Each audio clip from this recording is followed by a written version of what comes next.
Hi friends, Mahanadi upcoming review பார்க்கலாம். அப்படி காவேரி சமைச்சு போடுறாங்க, சாப்பிட்றாங்க ஆசை ஆசையாக. உண்மையிலே ரொம்ப சந்தோஷமாக இருக்குது காவேரி அப்படிங்கிறாங்க. அதுக்கப்புறமா பார்த்தீங்கன்னா அப்படியே வெயிலுக்கு ஏற்றமாக கொடைக்கானலில் இருந்துட்டு வர சொல்லிட்டாரு தாத்தா வேறு. நல்லா இருந்துட்டு ஒரு வாரம் இருந்துட்டு ஜாலியாக வாங்கடா, இங்கே வெயில் சென்னையில் கொளுத்துது அப்படின்னு தாத்தா சொல்லிடுறாங்களா.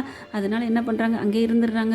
பார்த்தீங்கன்னா ரொம்ப என்ஜாய் பண்ணுறாங்க, சுற்றி முற்றி பார்க்குறாங்க, எல்லாத்தையும் ஊருக்கெலாம் கூட்டி போகிறாங்க. நல்லா இருக்குல்ல, இப்போ தானே வந்துட்டு போனோம், மறுபடியும் என்ஜாய் பண்ணுறோம். அப்போ நடந்த மாதிரி இன்றைக்கி நடக்கக்கூடாது. என்ன அப்போ நடந்துச்சு, பசுபதி கடத்தினானே, ஐயோ அந்த சம்பவத்தை நான் மறக்க நினைக்கிறேன் அப்படின்னு காவேரி சொல்கிறாங்க. அப்புறமா என்ன சொல்கிறாங்க, நீ ரொம்ப கஷ்டப்பட்டில்ல, அதை புரிஞ்சுக்காமல் நானும் உன்னை திட்டேன்ல அப்படிங்கிறாங்க. நீங்கள் என்னைக்கு தான் புரிஞ்சிருக்கீங்க, சாரி காவேரி அப்படின்னு கையை பிடிச்சி சொல்கிறாங்க. இனிமேல் உன்னை நான் ஜென்மத்துக்கு நான் கைவிட மாட்டேன், நிஜமாவா அப்படிங்கிறாங்க.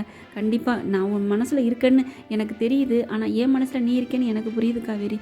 நான் எதுவும் சொல்லி நீ தப்பாக நினச்சிருவேன்னு தான் நான் விட்டுட்டேன், உங்கள்கிட்ட எதுவும் சொல்லலை காவேரி அப்படிங்கிறாங்க. பார்த்தீங்கன்னா கையை கோத்துட்டு அப்படியே மலை உச்சிக்கு போகிறாங்க, ஜாலியாக சுற்றி பார்க்குறாங்க, என்ஜாய் பண்ணுறாங்க. அப்படி கையை பிடிச்சிக்கிறாங்க காவேரி, அப்படியே தோளில் சாஞ்சுக்கிறாங்க. எனக்கு உண்மையிலே உன்னை ரொம்ப பிடிச்சிருக்கு காவேரி, இந்த ஜென்மத்துக்குள்ள எத்தனை ஜென்மத்தால் நீ என் பக்கத்தில் இருக்கணும், எனக்கு பொண்டாட்டியாக இருக்கணும் அப்படிங்கிறாங்க. காவேரியும் தோளில் சார்ந்து கட்டி பிடிச்சிக்கிறாங்க, ஐ லவ் யூ சொல்லியிருக்கிறாங்க. ரொம்ப ஜாலியாக இருக்காங்க. அதுக்கப்புறம் வீட்டுக்கு வந்துடுறாங்க. வீட்டுக்கு வந்ததுக்கப்புறம் நல்லா ஹனிமூன் மூடுக்கு போயிட்டு எல்லாம் சுற்றி பார்த்து வராங்களா. அப்படியே ரூமுக்குள்ளே போகிறாங்க. ரெண்டு பேரும் விளக்கு எரியுது, ஆஃப் ஆகுது. ரெண்டு பேரும் கையை பிடிச்சிக்கிறாங்க, முத்தம் கொடுக்குறாங்க. அப்படியே ரெண்டு பேரும் சந்தோஷமாக இருக்காங்க. பார்த்தீங்கன்னா அப்படியே படார்னு எந்திரிக்கிறாங்க தாத்தா. என்ன அப்படியே காவேரி இது விஜய் அப்படிங்கிறாங்க. ஏன்னா அப்படியே டமான்னு கட்டில் உடஞ்சி கீழே விழுந்துருதா, ஐயோ அப்படின்னு கத்திக்கிட்டு எந்திரிக்கிறாரு தாத்தா. என்னங்காச்சு அப்படின்னு பாட்டி கேட்குறாங்க. ஒன்றும் இல்லை, கனவு கண்டேன். என்னக்கா விஜய்னு கத்துனீங்களே. ஒன்றும் இல்லை அப்படின்ட்டு. ஓ, அப்போ நான் இப்போ கண்டதெல்லாம் கனவா?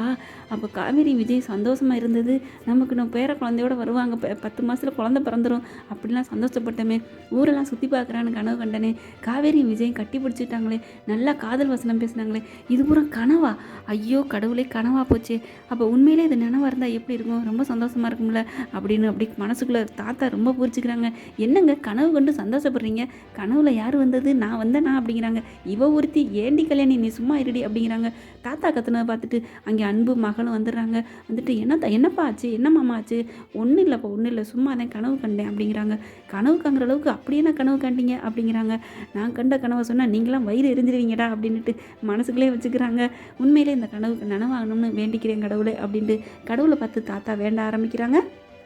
ஓகே ஃப்ரெண்ட்ஸ், தாத்தாவோட கனவு பழிக்கணும்னு யாரெல்லாம் நினைக்கிறீங்களோ கமெண்ட் பாக்ஸில் சொல்லிடுங்க ஃப்ரெண்ட்ஸ். இப்படி போனால் சூப்பராக இருக்கும்ல, நல்லா தானே இருக்கும். உங்கள் பொண்ணான கையால் ஒரு லைக்கை போட்டு சப்ஸ்கிரைப் பண்ணிடுங்க. Thank you friends.